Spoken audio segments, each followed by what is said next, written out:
I'm going to talk about what triggers a person to kill and if there are ways to predict who is likely to become a murderer. In my paper, I wrote a summary about all the research I have done, which included a criminal psychopath history, neuroscience, and treatment. I received information on statistics and journals written by professionals about psychoanalysis done on patients. For example, in the case of Beth Thomas, when she was 6 years old, she was interviewed by a clinical psychologist about her antisocial and psychotic behavior towards her family. She had an attachment disorder, which causes people who are severely abused to become antisocial and feel no remorse, even if they kill. The reason she was like this was because she was sexually abused by her father, and her way of acting now was violently towards her brother and animals. She admitted to wanting to kill her family, so she was sent to a facility where children with similar cases were being treated.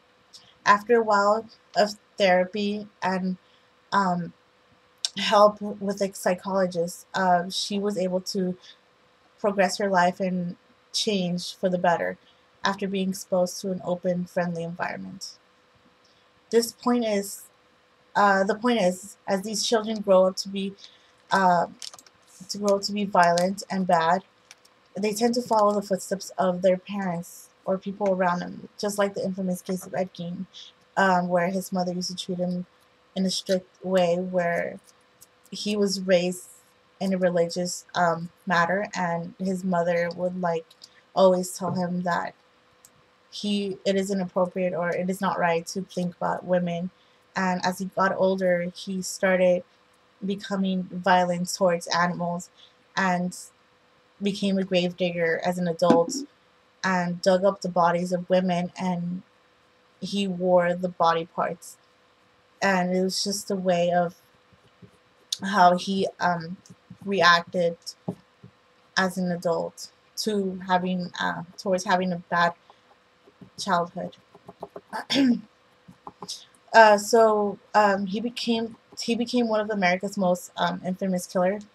Um, and he was tried in 1960 for the murder of Warden and sentenced to life imprisonment, which he spent in a mental hospital. I think if a person as a child had a traumatizing experience, they can grow up to become troubled and cause themselves and others pain. This needs to be cared for and prevented by looking at the behavior beforehand and provide professional help.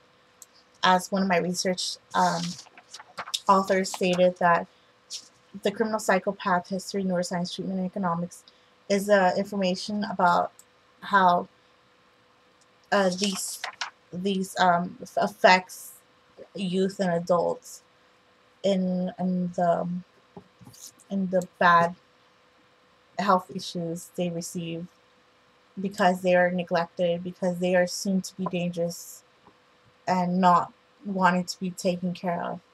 But I think the way to solve this problem is to be able to help the patients, to help them and to not be afraid of them, because they are seeking attention by doing these horrible like actions and not like wanting to like hurt anyone, but like they have no choice, so they start doing these things to themselves sometimes. But the way to do this is to help them, especially children, and these are my ways of helping people.